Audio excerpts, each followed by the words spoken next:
primero dar un poco de presentación a lo que es el Meetup de Madrid. Somos un Meetup ya con 5 años de comunidad, tenemos unos cerca de 500 miembros y nos dedicamos a promover el uso de este framework de desarrollo front, ¿vale? Que nació hace ya 8 años. Pero bueno, aún estamos dándole caña aquí en España, así que queremos que se vea y que se sepa que todavía sigue vivo. Aquí vamos a dar un poco repaso a todo lo que ha sido Ember en estos años. Y os quiero decir que en el Meetup estamos ahora haciendo uno al mes, más o menos, a finales, lo más seguro. Nuestra sede principal suele ser LiveRay, porque nos suele pillar bien a los que damos el Meetup y además nos dan la comida después del Meetup, comida y cerveza, así que estáis siempre invitados a venir y a consumirla. Y siempre intentamos que en las charlas sean de un nivel que todo el mundo que venga pueda entenderlas, ¿de acuerdo? Porque ya que sabemos que es un framework que no es demasiado conocido o que ya está un poco en desuso, darle un poco más de vida y que todo el mundo sea capaz de entender lo que decimos, ¿de acuerdo? Y ahora os dejo con el primero que va a dar la charla. Hola, buenas tardes a todos los que hay aquí. Yo soy Juan Antonio Gómez, soy de la empresa BVA Next Technologies. Nos dedicamos, entre otras cosas, a ser o intentar ser grandes profesionales, en mi caso, con el tema del frontend. Soy parte de la organización del Meetup de Ember Madrid, como ha contado Rubén. Y bueno, hoy os voy a contar, con ayuda de dos compañeros más, un poco la situación de Ember en estos momentos, el futuro y también el pasado. Vale, lo primero, ¿cuánta gente de aquí conoce Ember? Sin miedo, todos, las manos arriba, todos. Vale, casi 100%, ¿no? Vale. Bueno, todos habéis oído hablar de Angular, que es un framework, de React, que no lo es, Vue tampoco, y un largo etcétera. Vale, Ember sí es un framework, ¿vale? Y es un framework para construir grandes aplicaciones web. ¿Vale? La diferencia con otros frameworks, la fundamental, es que la mayoría de frameworks lo que hacen es resolver el problema de la presentación, es decir, de la vista del usuario, y de ahí van tirando, ¿vale? Y Ember lo que hace es dar una solución general y robusta. Ahora lo iremos desgranando poco a poco. Y para dar esa solución global y robusta se basa en lo que se llama convención sobre configuración, ¿vale? Esto es un principio que dice que en lugar de configurar muchas veces algo, sigue una convención y se da por hecho que eso tiene que funcionar de determinada forma. También es un framework con solera, ¿vale? Esto significa que no es un framework que está de moda, no es un framework que ha salido ayer y estamos todos como locos sacando código y componentes, ¿vale? Es un framework que ya tiene sus años, pero no por eso hay que despreciarlo y no por eso está desfasado, ni mucho menos. Y ahora, como explicarán nuestros compañeros, sigue dando que hablar y sigue introduciendo muchas novedades y conceptos interesantes en el mundo del front. Vale, como decíamos, tiene solera, porque esto empezó dentro de los headquarters de Apple, y empezó con un nombre que no se parece nada a Ember, se llamaba Sprout Core, y a finales en diciembre de 2011 le cambiaron el nombre a Ember y lo cogió un señor que se llama Yehuda Katz, que bueno, empezó a meterle caña con un amigo que se llamaba Tom Dales, y entre los dos crearon Ember, y de ahí para arriba, y con una pequeña comunidad, empezaron, como veis, a sacar versiones cada 5 semanas. Cada 5 semanas, sí. Y hasta ahora tenemos pues unas 50 versiones hasta el momento, y de esto nos contará Adri más en su turno. Pero aquí vamos a ver un poco de historia, ¿vale? Corría el año 2013 y Angular estaba, bueno, pues despegando. Tenía a Google detrás, aunque todavía nadie decía nadie de Google decía que estaba detrás. Backbone, pues bueno, funcionaba bien, pero ya se estaba yendo de madre la cosa, pues le faltaban muchos elementos que introdujeron los frameworks siguientes, y React pues estaba en la versión 0.3, creo recordar. Vale, eso todavía servía para poco. Entonces llegó Ember. Vale. Ember trajo cosas muy buenas, pero el inicio fue complicado. ¿Vale? Primero porque veníamos de un mundo que solo existía el MVC. En 2013 tú le decías a alguien MVVM y te miraba diciendo, esas cosas raras no me gustan. ¿Vale? Yo quiero un MVC de toda la vida. La documentación, como eran Tom Dales y Yehuda Katz, pues bastantes que hacían código como para hacer documentación también, con lo cual eso no había quien lo entendiera. Y no sabías por dónde tirar. Las convenciones de nombres estaban muy bien, pero siempre que las conocieras. Como no había documentación, no las conocías, por lo tanto no sabías usarlas, y lo que te pusieras a hacer, estabas un día probando cosas. Los desarrolladores del core, en principio eran 2, más quien pasara por allí y se quisiera apuntar. Y Ember contaba con muchísimos elementos, ¿vale? Tenemos rutas, controladores, vistas, template, helper, mixing, reopen, initializer, un montón, ¿vale? Y ahí no están todos, es que no me cabían ya más en la slide. Y para acabar de rematar, en el router, que es de lo mejor que tiene Ember, resulta que había 2 conceptos, el de recurso y el de ruta, que colisionaban con las convenciones de nombres, y tampoco había mucha documentación, con lo cual para crear una ruta te podías tirar 3 días. Ahora, cuando la creabas, eras el tío más feliz del mundo. En plantillas tiene una mención especial porque había outlets, había renders, había views, había partial, había bin attr y había un montón de historias, ¿vale? Esto con el paso de los años se ha reducido un montón, gracias a Dios, porque si no, esto yo no lo uso, desde luego. Y en los controladores pasaba algo parecido, no tenías un tipo de controlador, tenías 3, 4 o dependiendo de la versión. Bien, también trajo cosas muy buenas. Lo primero fue que trajo paradigmas nuevos como el de el de convención sobre configuración, el de generación implícita de código. Esto significa que tú en Ember, si no tienes nada que escribir en un controlador, no tienes que crearlo vacío, sino que lo crea él en memoria, con lo cual, con muy poco código, obtienes mucha potencia. Y como decía antes, lo mejor que tiene Ember es el router, de hecho es la base de Ember. O sea, Ember te dice que la ruta es totalmente descriptiva, ¿vale? Tú estás en un recurso, en una ruta, con tal ID, y de ahí se empieza a desencadenar el fetch de datos, la vista que te muestro, etc.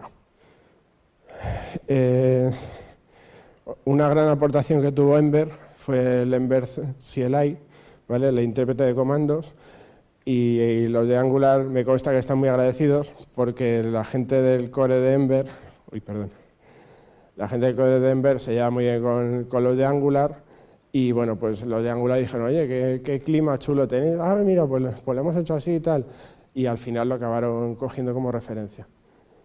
En la versión 2 de Ember se hizo una transición muy importante y también muy traumática, de la última versión de la gama 1 a la 2.0, la gente que teníamos una aplicación grande en producción, estuvimos semanas y semanas sin dormir porque hubo muchas incompatibilidades entre una versión y otra, cosa que fue una lección aprendida de las de Ember, y ahora ya no lo hacen así, lo hacen todo muy poquito a poco para que, sobre todo empresas grandes que tienen grandes aplicaciones con Ember, pues no pongan en peligro su proyecto por una actualización del framework.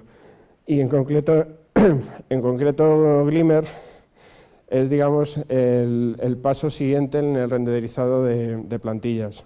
Hasta entonces, Ember lo que tenía era Handlebar, que es una extensión de Mustache, y bueno, pues Handlebar es algo muy sencillo, no sé si lo habéis utilizado alguna vez en otro framework, pero bueno, va a base de Mustache y tampoco tiene mucha complejidad en cuanto a renderización. Sin embargo, Glimmer lo que hace es introducir el concepto de DOM virtual, de tal forma que yo tengo el DOM y tengo una copia en memoria. Entonces yo empiezo a cambiar cosas y cuando acabo de cambiar cosas, ese DOM en memoria lo vuelco ya al real. Con lo cual todos los refrescos los ahorro en el navegador. Y ahora Adri va a seguir con el presente de Ember. Hola, buenas tardes a todos. A ver, ¿cómo se pasa? Con el del lado, ¿no? Vale. Bueno, yo soy Adrián González Rus, trabajo en BVA Next Technologies y soy coorganizador del Meetup de Ember Madrid JS.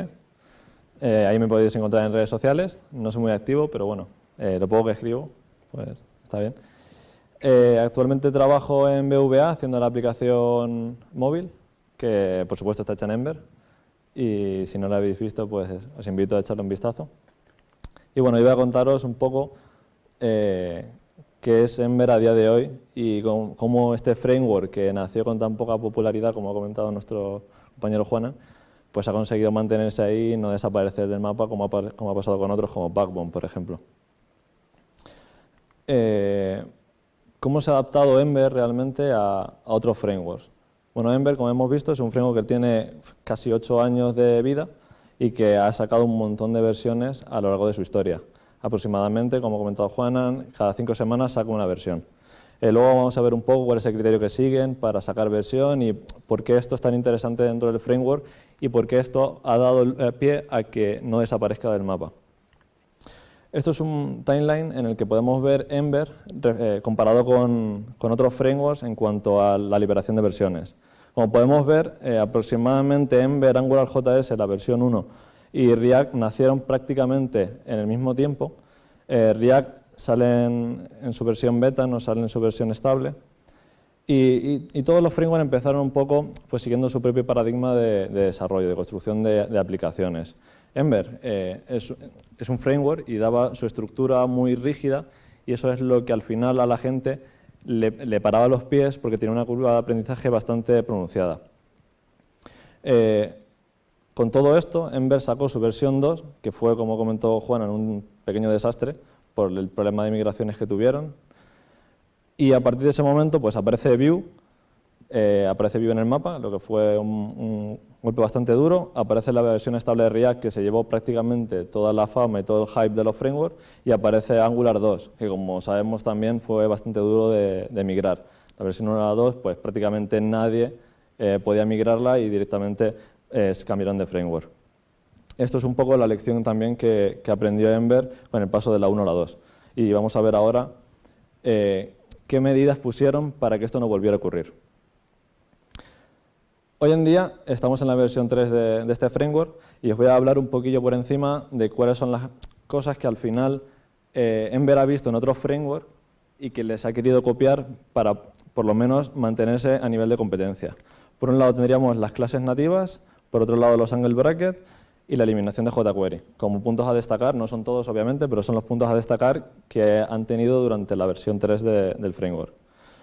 Las clases nativas, imagino que aquí todo el mundo sabrá lo que son. ¿Quiénes de vosotros sabéis lo que son las clases nativas? Las clases de S6.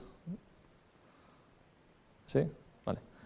Bueno, las clases de S6 las incorpora Ember porque en su creación no utilizaba clases, utiliza sus propios objetos donde se extienden sus propias propiedades y se instancian objetos de una manera muy particular suya. Las clases nativas son un estándar propuesto por la TC39. TC39 es el Comité Técnico número 39, en el que se definen todas las estandarizaciones y todas las normas del lenguaje EMAScript, que al final es la base de JavaScript. Las clases nativas salen dentro del TC39 y Ember las adopta. Sin embargo, todavía no han salido la normativa, la estandarización ni de decoradores ni de campos de clase, por lo tanto, Ember no los incorpora. Sin embargo, sí que genera add-ons para el propio framework que te permite la utilización de estos decoradores, como vamos a ver ahora. A día de hoy, o bueno, en su día, antes de que entraran las clases, un objeto de Ember se construía de esta manera.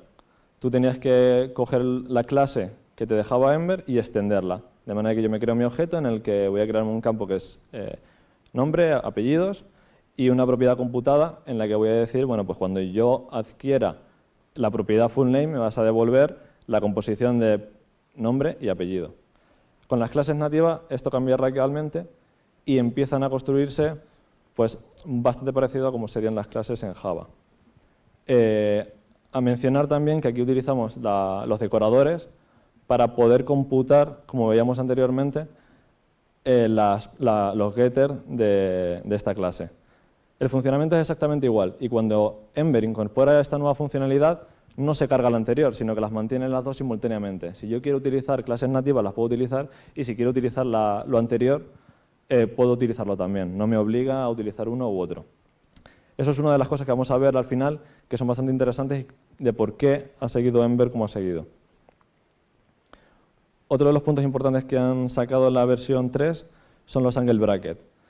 Los angle brackets, antes de ello, las plantillas, es decir, el código que nosotros escribíamos para que el navegador renderizara, se hacían de esta manera, se utilizaba handlebars.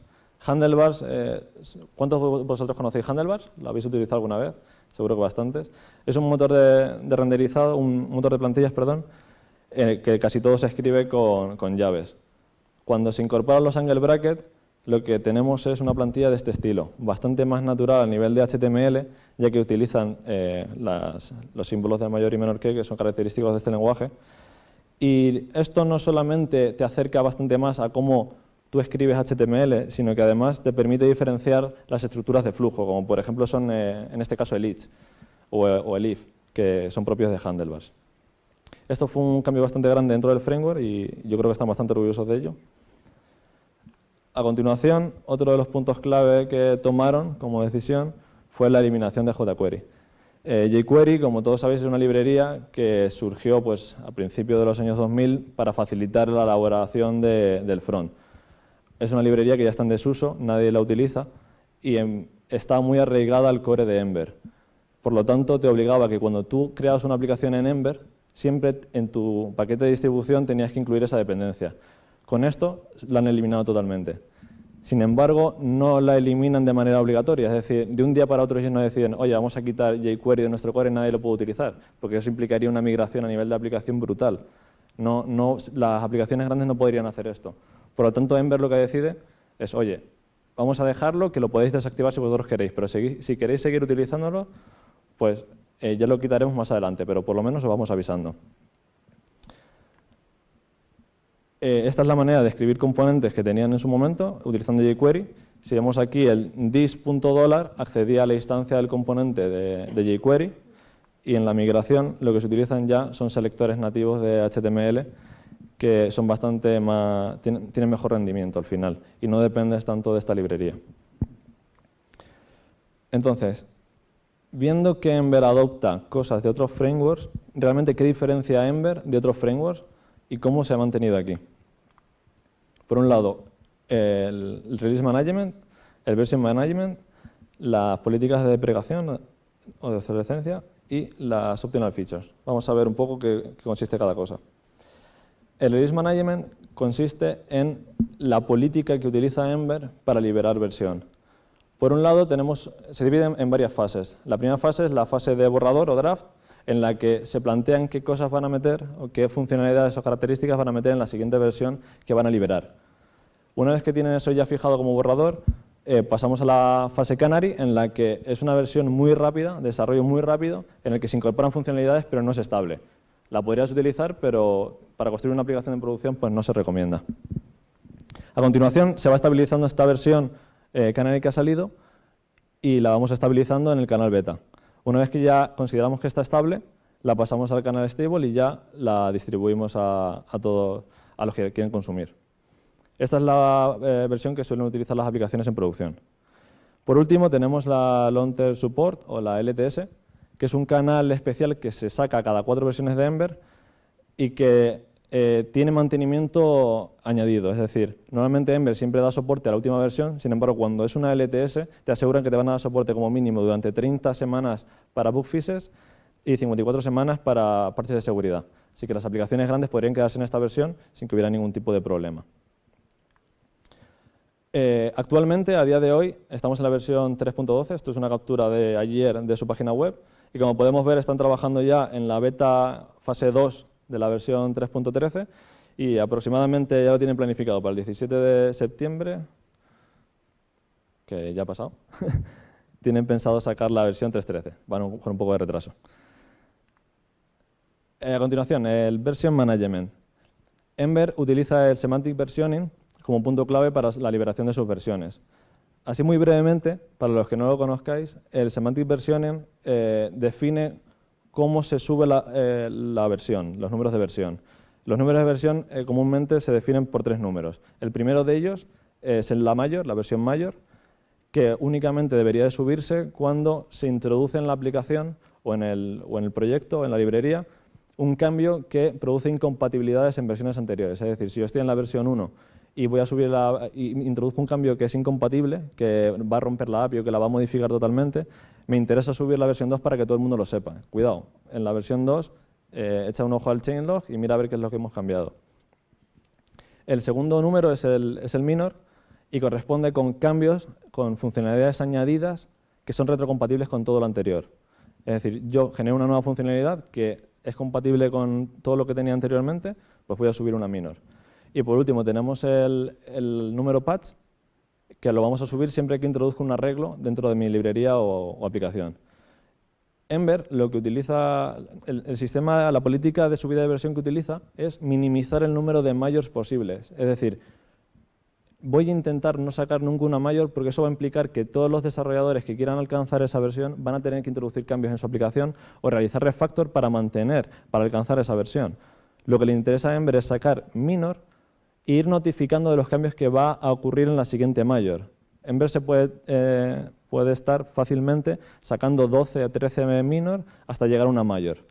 Y lo que va a hacer para facilitar a la gente la migración a la siguiente versión mayor es lo que llamamos la política de deprecación. En la política de deprecación te dicen, por ejemplo, en el caso que veíamos antes, jQuery lo vamos a eliminar de la versión 3. Nuestro objetivo es llegar a la versión 4 sin jQuery. Pues cada vez que tú utilices jQuery dentro de una aplicación de desarrollo, te voy a notificar con un warning diciéndote, oye, jQuery lo vamos a eliminar en la versión 4. Recuerda eliminar este trozo de código de tu aplicación. Y con eso el desarrollador ya es notificado y dice, joder, me quedan 10 versiones, pero voy a tener que empezar a eliminarlo ya. Entonces te puedes planificar y puedes sacar tu mapa de rutas en tu aplicación de producción y para poder llegar a una subida de versión mayor.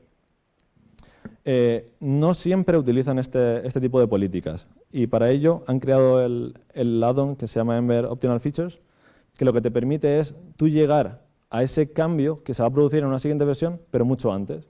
Imaginémonos en el caso de las clases nativas. Ahí me dicen, oye, para introducir yo las clases nativas voy a tener que romper todas estas funcionalidades que te estoy dando a día de hoy. No te las voy a romper, te voy a dejar utilizarlos utilizando este add-on y tú si quieres lo activas y obtienes todos los beneficios que tendrías en las clases nativas a riesgo de romperte todas las funcionalidades que te estoy notificando. Es una especie de toggle de funcionalidades que te permiten, pues, al final alcanzar funcionalidades que van a llegar en una versión posterior en una versión anterior. Esto suele funcionar muy bien para aplicaciones pequeñas. Aplicaciones grandes de producción al final no les sale tan rentable. Y con esto termino prácticamente. Dejo a mi compañero Sergio que presente el futuro de lo que nos espera con Ember. Si me permitís, voy a tomar zumito. Que tengo la voz un poco regulera. Bueno, yo soy Sergio del Valle, soy compañero de Juan Antonio y de Adrián en BBVA y ese es mi perro. Si queréis fotos de él, luego también os las puedo mandar, es precioso. ¿Y yo qué os voy a contar? Vamos a tomar un breve descanso sobre toda esta teoría y todo lo que hemos estado hablando para pensar en lo siguiente. Un framework realmente, ¿para qué se usa? Un framework se usa para mejorar tu productividad como desarrollador. O sea, si no, no sirve para nada, absolutamente para nada. Entonces, una de las cosas de las que tanto la gente de la comunidad de Ember como el core de Ember, los desarrolladores que lo usamos día a día, siempre nos hemos vanagloriado, por así decirlo, es de que Ember incrementaba nuestra productividad. Nosotros éramos capaces de hacer aplicaciones web muy rápidas por el mero hecho de usar Ember. ¿Eso lo podías hacer con otros frameworks? Sí. O sea, aquí, por ejemplo, seguro que tenemos desarrolladores de React. ¿Alguno? ¿Alguno? React, Vue, Angular. Pobrecitos, lo siento. Vale. Pero, por ejemplo, de Angular, nosotros en la comunidad de Ember tenemos sinergias con Angular. De hecho, Angular CLI, inicialmente, las primeras versiones de Angular CLI usaba el mismo módulo de build que teníamos en Ember, que luego la gente de Angular lo cambió. O sea, la mentalidad al final siempre es de tienes que usar las herramientas más eficientes para hacer bien tu trabajo. Entonces, con esto en mente, la gente de Ember se ha planteado una serie de cosas, ¿vale? ¿Qué tenemos que hacer en el framework para que en pleno año 2019, 2020 a la vuelta de la esquina, podamos poder seguir diciendo mi framework es eficiente, mi framework le permite a los desarrolladores hacer páginas web corriendo, ¿vale? ¿De qué hemos hablado antes? Hemos hablado de que pues, el framework tiene un montón de tiempo. Julio César lo mandó a construir junto con caminos de piedra y con los acueductos y tal, pero eso no te garantiza nada. O sea, el framework tiene que seguir evolucionando. Adrián nos ha comentado una serie de evoluciones que se han introduciendo. Y conceptualmente la gente de Ember se encontraba frente a un problema. Tienes un framework que se está usando en grandes aplicaciones web. Decía antes Juanan que se usan aplicaciones web ambiciosas. Voy a hacer una parada para poder mostraros, por ejemplo, esto es muy raro, nunca me han sujetado el micrófono así, para poder enseñaros, por ejemplo,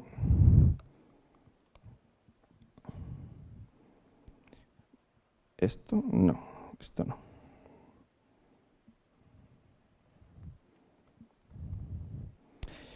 Si entramos en la página web de Ember, nos vamos a encontrar con un montón de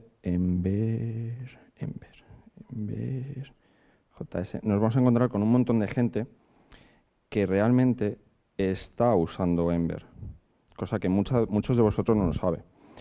La gente de Netflix usa Ember, la gente de Microsoft usa Ember, la gente de LinkedIn usa Ember. Y aquí intentaba sacar Bet, que no es la casa de apuestas, Beta Music Apple. Bueno, si entráis, que no encuentro ahora el link, si entráis vais a ver que la gente de Apple también está usando Ember en sus nuevas aplicaciones. Eso tiene que significar algo, tiene que significar que el framework está funcionando, que el framework está evolucionando correctamente. ¿Qué están haciendo para llegar a ese punto? Lo primero que hay que plantearse es, todo esto es lo que tienes que saber para aterrizar en Ember. Si, por ejemplo, los que venís de Angular, tenéis una curva de aprendizaje, yo he sido desarrollador de Angular, la curva de aprendizaje inicialmente parece sencilla, luego se incrementa porque hay muchos conceptos que interiorizar. En Ember históricamente ocurría lo mismo. Tienes que aprender un montón de conceptos, tienes que aprender un montón de cosas simplemente para sacar una página web.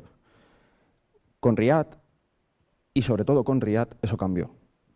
Y ahora a continuación con Vue se ha seguido una línea de desarrollo muy similar. El aterrizaje de un desarrollador dentro de un proyecto tiene que ser muy sencillo cuando no conoce el stack tecnológico. En Ember no es así. En Ember tienes que aprender muchísimas cosas. Y eso es una de las cosas que más estaba dificultando la adopción de Ember como un framework de desarrollo dentro de nuestro universo front, ¿vale?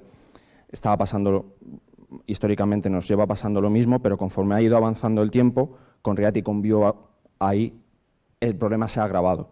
De hecho, yo tengo alguna compañera que viene de hacer algún pequeño proyecto en React. React conceptualmente en 2 tardes, 3 tardes lo has aprendido.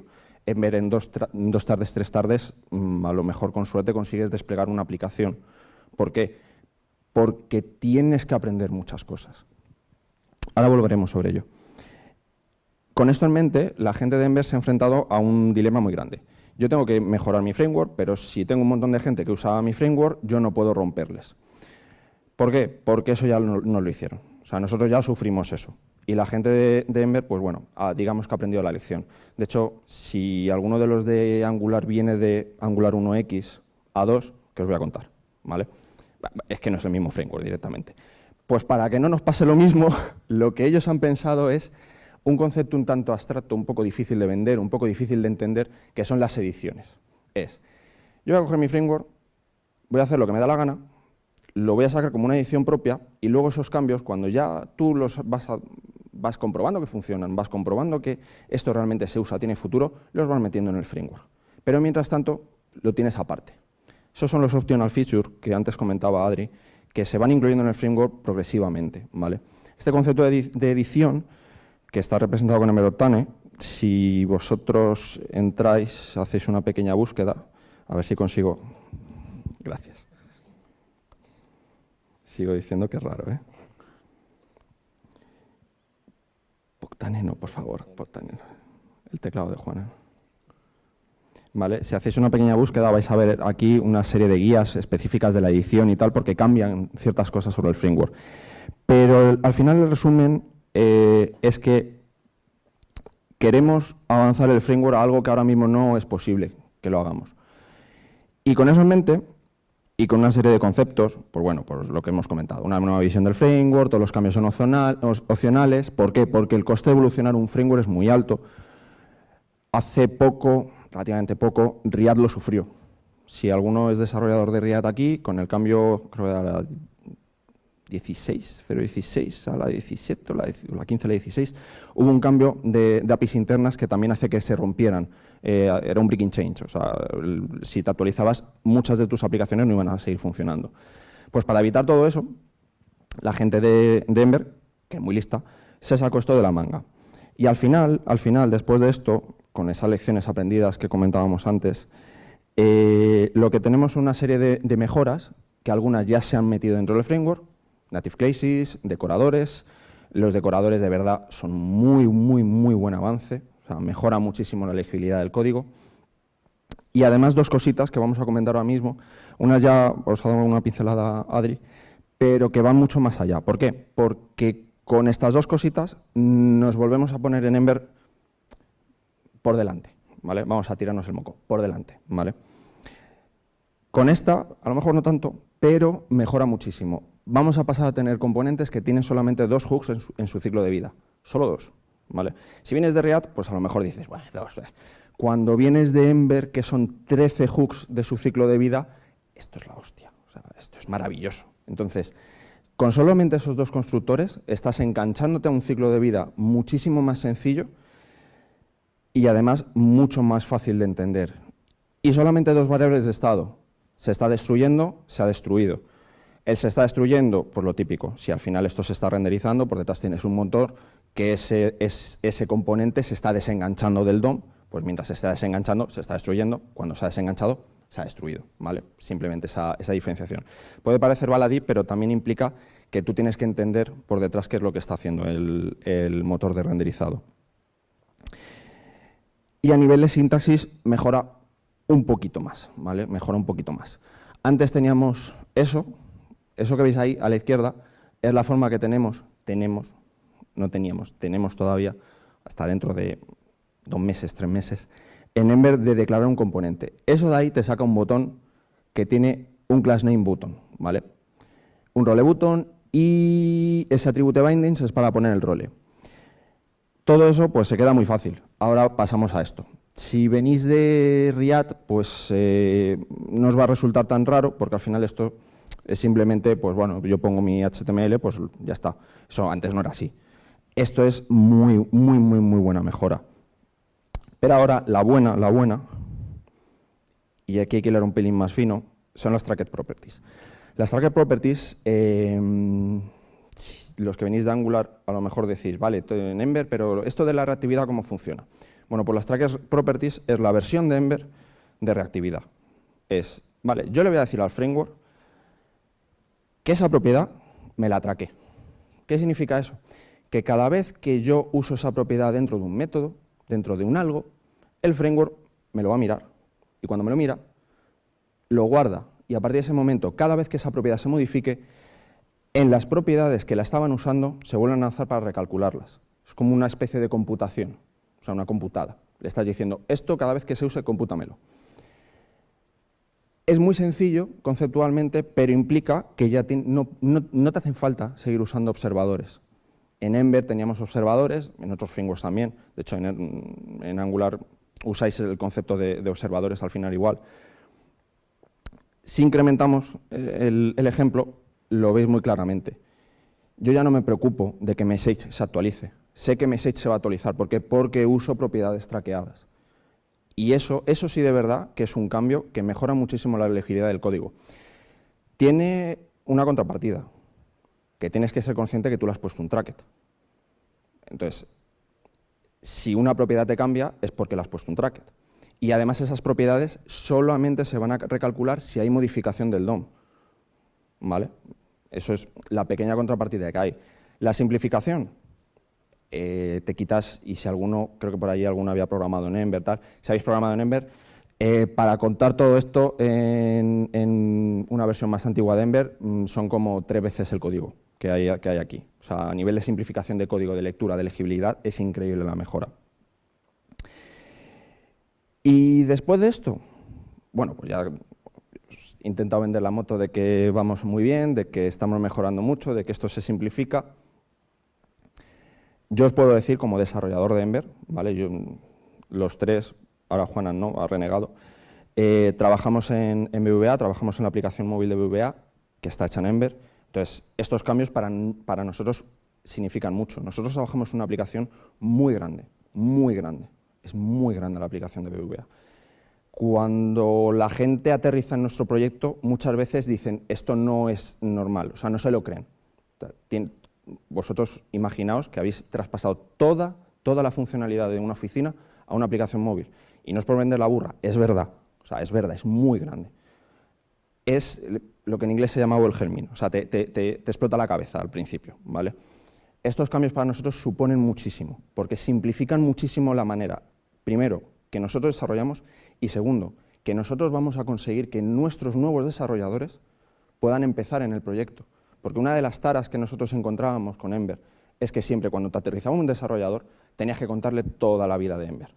Tenías que decirle esto es de esto, esto es de esto, esto es de esto, viene de aquí, tienes que entender esto. Y un desarrollador junior, lo que decíamos antes, con React, 3 tardes está sacando código. Luego, bueno, te lías con React, con el router, algún loco le empieza a contar Redux, no lo entienden, tardan mucho en entenderlo, ¿vale? Pero al final, lo que importa es que al final le puedes dar tareas fácilmente. En Ember costaba mucho, y eso se va a mejorar. Y se va a mejorar todavía más. ¿Por qué? Porque la gente de Ember tiene una cosa que se llama Request for Changes, que esencialmente son, si entráis aquí podéis verlos, o sea, todo esto es información pública. Si entráis aquí y lo revisáis, esto básicamente son las cartas a los Reyes Magos que la gente del core de Ember o de la comunidad de Ember intenta hacer. Y pueden decir, pues mira, ¿veis ahí abajo a la izquierda 0.416 Glimmer Components? Eso es la gente de Ember diciendo, quiero meter Glimmer Components en Ember. Y Glimmer es un proyecto de Ember. Entonces, eso es público. Cuando hacen esa petición, ahí se discute qué pasos tienes que dar, cómo tienes que hacerlo, cómo tienes que enseñarlo. Fijaos una cosita aquí, que mola un montón, que es que cuando tú bajas aquí, ves la motivación, ¿qué le está llevando a quien sea a proponer este cambio? Aquí hay muchas motivaciones, como podéis ver. Y cuando bajas abajo, 2 cosas muy importantes. ¿Qué problemas me supone hacer este cambio?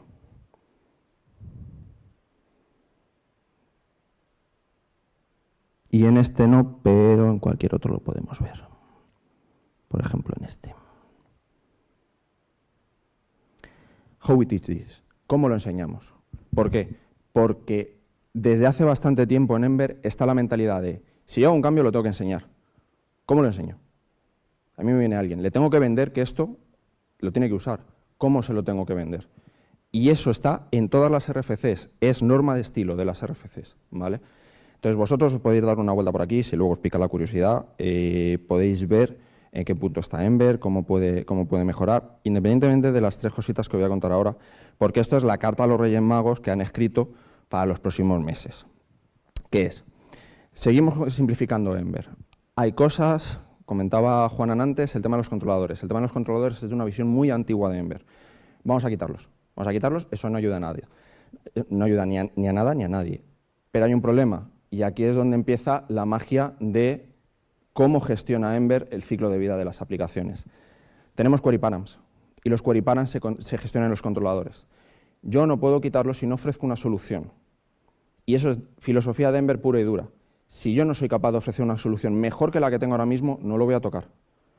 Están trabajando en ello. ¿Por qué? Porque implica muchos cambios en el ciclo de vida interno, en las tripas, al final, en las tripas de Ember. Y esos cambios tienen que poder llevar a un punto en el cual, como decíamos antes, yo puedo sacar algo que le va a permitir a los desarrolladores adaptarse a ese cambio y luego a posteriori hacerlo un estándar dentro del framework. Y a día de hoy no son capaces, están trabajando en ello. Pero es una de las cosas que se van a quitar. Modernizar el pipeline de construcción, eso ahora hablamos de ello. Mejoras en la accesibilidad. Hay un proyecto de Ember, la gente de Ember se lo empezó a tomar muy en serio, creo que son en toda la comunidad front de los que más en serio se lo han tomado. Hay un proyecto que es Ember A11. Ember A11 tiene por debajo una serie de subproyectos para que el tema de la accesibilidad sea de serie. Por ejemplo, tienen, y nosotros los usamos en nuestros proyectos, un proyecto que se llama Ember A11 Test. Ember A11 Test te coge cualquier cualquier componente que hayas desarrollado dentro de Ember y le pasa un testing de accesibilidad. Ese testing de accesibilidad te va a permitir saber si tiene suficiente contraste, si no tiene suficiente contraste. ¿Por qué? Porque es testing integrado, ha desplegado el componente, le aplica los estilos, hace su magia. Y al final terminas por saber si, por ejemplo, lo que decíamos, contraste, roles, temas de los ARIA displays, etcétera, todo eso lo está revisando. Y al final te saca un reporte de si ese componente realmente es útil desde el punto de vista accesible o no, si pasa un estándar o no. Y hay una serie de cosas más para permitir a la gente que tiene algún problema audiovisual poder usar tus aplicaciones. Tiene un outlet para hacer focusing. ¿Por qué? Porque a la gente que usa un lector de pantalla le tienes que informar de lo que está ocurriendo, ¿vale? Esa información en la comunidad de Ember tenemos una utilidad para hacerlo, para permitirte a ti como desarrollador decir, bueno, pues voy a dar esta posibilidad para que el que esté desarrollando extra en mi aplicación, lo que sea, te lo meta y te diga, vale, pues está sucediendo esto, ¿vale? Porque si no es muy complicado el tema de accesibilidad e informar al usuario de lo que está ocurriendo. Los lectores de pantalla, si habéis trabajado con ellos, funcionan de una forma un poco peculiar a veces de cómo te lee lo que está ocurriendo en pantalla, ¿vale? Todo esto está enfocado a simplificar la vida de ese lector de pantalla. Y optimizar para el crecimiento, que ahora vamos a ver. Para simplificar el framework hay una serie de cosas que también están trabajando. Muy importante, vamos a dejar de reinventar la rueda. Eso es algo que, por ejemplo, en Angular durante mucho tiempo ha ocurrido. Metes muchas utilidades, pero que ya está Lodas. Si es que cualquier cosa que quieras hacer, Lodas te lo da. O sea, entonces, ¿para qué vas a volver a reimplementar todo eso si Lodas te permite usarlo y te permite tenerlo dentro de tu proyecto? Lo que decíamos antes, vamos a intentar disminuir ese número de skills necesarios para empezar en un proyecto en Ember. Vamos a disminuir los conceptos, hooks de ciclo de vida, controladores, movidas que no te importan, que no te aportan nada a la hora de desarrollar tu aplicación. Vamos a quitarlas, vamos a hacer el framework más sencillo, ¿vale? Y por último, esto, si alguno ha tocado Ember, le sonará, si no, os lo explico muy brevemente. Ember Data es un proyecto que te permite modelizar tu back desde el punto de vista de recursos HTTP. Claro ejemplo, cuentas, tarjetas, fondos de inversión, lo típico, pues eso lo modelizas como un recurso en Ember Data y lo puedes acceder con una interfaz muy similar a lo que sería un GET, un POST, etcétera, ¿vale? Eso te permite a ti usarlo dentro de tu aplicación como si fuera un modelo. El problema que tiene Ember Data es que hay que evolucionarlo porque hay otras utilidades, en este caso Orbit, que te permiten hacer ese trabajo de una forma más eficiente. Aquí contamos con una ventaja muy clara. Uno de los fundadores de Orbit está dentro del equipo de Ember Data. Entonces, si leéis un poco, pues ya os podéis imaginar. Va a arrastrar cosas, bueno, en los foros y tal ya lo está comentando, va a arrastrar cosas de Orbit para que Ember Data se evolucione para hacerlo más flexible y más sencillo de usar a la gente que trabaja con Ember Data. Embroider. ¿Cómo describirlo? Esto es, pues de verdad, una maravilla. ¿Usáis Webpack? Pues yo no puedo, ¿vale? ¿Usáis Parcel? ¿Alguno usa Parcel? Parcel es la leche, ¿eh? O sea, pues yo no puedo, ¿vale? Embroider, lo mejor que puedo hacer es irme a la página web y que lo veáis.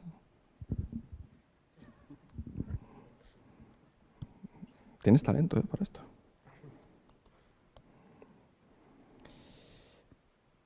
Ya está. Esto de experimental se va a quitar el año que viene porque ya va a ser el método por defecto. Aquí hay una cosa que es lo más sencillo de explicar. Bla, bla, bla, bla, que vamos a poder usar Webpack y Rollup. Punto. O sea, ya está. Eso parece una tontería, pero es que no podíamos. Es que yo no podía hacer tree shaking en mi página web. Es que yo no podía hacer lazy loading de módulos en mi página web hecha con Ember. ¿Por qué? Por historias. Son historias que no vienen al caso. Al final está asociado a el punto en el que se creó Ember y cómo la herramienta empezaron, el tema de EmberCli, pues vosotros tenéis AngularCli, pues nosotros tenemos EmberCli. EmberCli por debajo tiene un módulo complejo y son cosas que te costaban mucho. Para nosotros esto es el avance del siglo. O sea, poder incluir Webpack en mi aplicación y que sea Webpack y que yo pueda hacer churneo, tree shaking, todas esas cosas que molan un montón, pero que nosotros no podíamos. Y de verdad, que era frustrante. Hay proyectos paralelos de gente intentando quitar Broccoli, que es la herramienta que te construye el pipeline de Ember, y meter Webpack. Y la gente no lo conseguía. O sea, era frustrante.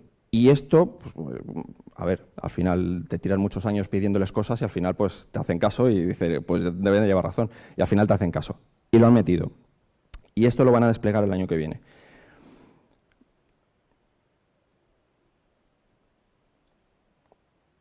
Y por último, crecer. El objetivo del año que viene es crecer. Si habéis entrado en las guías de Ember, yo os lo recomiendo. Las guías de Ember son muy buenas. Son muy buenas por dos motivos. Lo que te explican es lo que vas a ver en una aplicación de Ember. Una de las cosas más potentes que tenemos dentro del ecosistema Ember es que tienes muy poca capacidad de sorpresa al cambiar de un proyecto a otro. Porque los proyectos de Ember, al igual que si alguno ha trabajado en Ruby on Rails, es un concepto muy parecido. Convención sobre configuración. Las cosas se hacen de una forma muy similar, lógica de aplicación aparte. Evidentemente, cada aplicación tiene su propia lógica y tal. Pero dentro de Ember, eso que se sigue a rajatabla, por ejemplo, nosotros tenemos proyectos cruzados y eso nos permitía cambiar entre proyectos a la gente y que la gente fuera eficiente. De hecho, un antiguo compañero os lo puede comentar. También mejorar como comunidad.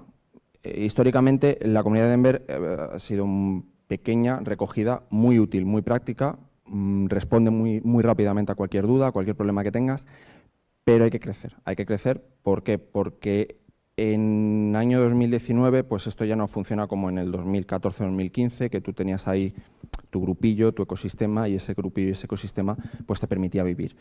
Ahora mismo no, eso ya no funciona así y la gente de Ember es consciente y están haciendo mucho esfuerzo en eso. Y están haciendo mucho esfuerzo también porque en todos lados, si usas Ember, compartas que Ember mola. Porque Ember de verdad mola. O sea, Ember te permite trabajar muy rápidamente con muchas cosas, te permite hacer cosas muy fáciles. Justo el otro día lo estábamos hablando. Si yo tengo que empezar un proyecto con Ember, tienes 25.000 utilidades para incluir SAS, desplegarlo por consola, hacer SSR con Fastboot y todo eso te lo da de forma automática con las utilidades de la comunidad. Es muy sencillo trabajar con ese tipo de cosas cuando conoces el ecosistema, ¿vale? Y otra cosita muy importante es habilitar la capacidad de experimentación. Eso es algo que han empezado ya el año pasado con Octane. Con Octane empezaron a tener esa mentalidad de hay veces que el core de Ember, la gente del core de Ember no es capaz de ver cuál es la mejor solución. Vamos a dar un paso atrás y vamos a dejar que la comunidad nos ofrezca también esa solución y participe. Eso parece una tontería y puedes llegar a pensar que la gente del core de Ember a lo mejor no sabe por dónde va. No es así. La gente del core de Ember sabe muy bien por dónde va. ¿Por qué? Porque nos hemos encontrado con cosas como que la gente pedía evolucionar el framework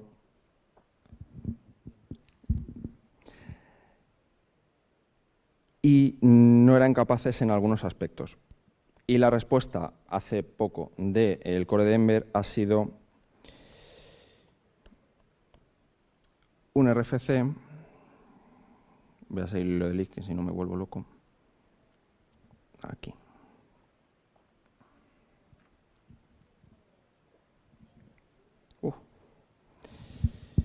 Un request for change que esencialmente lo que te permite es, vale, como no sé si la mejor solución para Ember es los single file components, es quitar handlebars y meter JSX, como no lo sé, pues lo que voy a hacer es dar un paso atrás y voy a elevar las APIs del propio framework para permitirte que tú lo puedas hacer.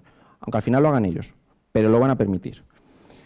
En concreto, este RFC de lo que se trata es de sacar las APIs que te permiten engancharte para renderizar tu componente. Y en concreto, y además son los dos ejemplos que ellos te proponen, Single File Components, los que vengan de Vue, pues no les sonará raro, y que lo pierdo, Module Import Sin Templates, ¿vale? Y aquí lo pone lo típico, bla, bla, bla, Login Experimentation, bla, bla, un montón de cosas. Al final de lo que se trata es de que si tú quieres meter JSX, pero la gente del core de Ember no lo ve muy fácil, no lo ve muy claro, pues yo te voy a permitir hacerlo, ¿vale? Y esto también es un cambio de mindset, incluso con respecto a otros frameworks. Otros frameworks no te ofrecen estas posibilidades ni te van a ofrecer estas APIs a tan bajo nivel para que tú puedas continuar con ellos, ¿vale? Y para terminar, muy claro. ¿Cuál es el objetivo del año que viene? Mejorar nuestra productividad. Y eso es algo que desde el principio, incluso cuando era Sprout Core, antes de que se nombrara Ember, la gente de Ember lo tenía muy claro. Queremos mejorar la productividad tuya como desarrollador. Y si tú no encuentras hueco en tu vida para Ember porque tienes otras herramientas, no pasa nada. Dínoslo. Intentamos mejorar también nuestro framework para que se adapte a esas necesidades tuyas.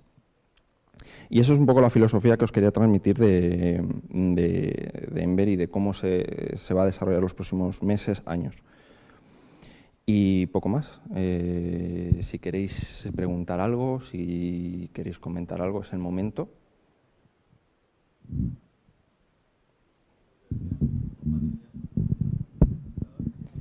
Compatibilidad con transpiladores. De serie, Ember te transpila Babel, ¿vale? De serie, entonces no tienes que preocuparte. Puedes configurarlo, ¿vale? Hay un todoterreno, además, hay por ahí en las opciones de configuración de transpílamelo todo, desde el inicio de los tiempos. Y tiene una cosa muy buena, además, que está incluido en el framework, o sea, tú no tienes que hacer nada para obtenerlo porque te lo da de serie el framework, es que tú puedes especificar cuáles son los targets para los que vas a transpilar. Tú puedes decirle, transpílame desde Chrome 61 en adelante. Transpílame desde Internet Explorer 9 en adelante. De hecho, a nosotros, por ejemplo, nos da mucha flexibilidad porque en nuestro caso concreto, la aplicación de Ember de BVA también tiene que dar soporte a dispositivos muy antiguos. Dispositivos muy antiguos, pues ya sabemos lo que supone. Entonces, eso o te lo comes o lo transpilas y no hay más tu tía. Y no tienes que hacer nada para obtener esa ventaja. ¿Más preguntas, inquietudes? Nada. Pues muchas gracias a todos por venir y ya hemos acabado.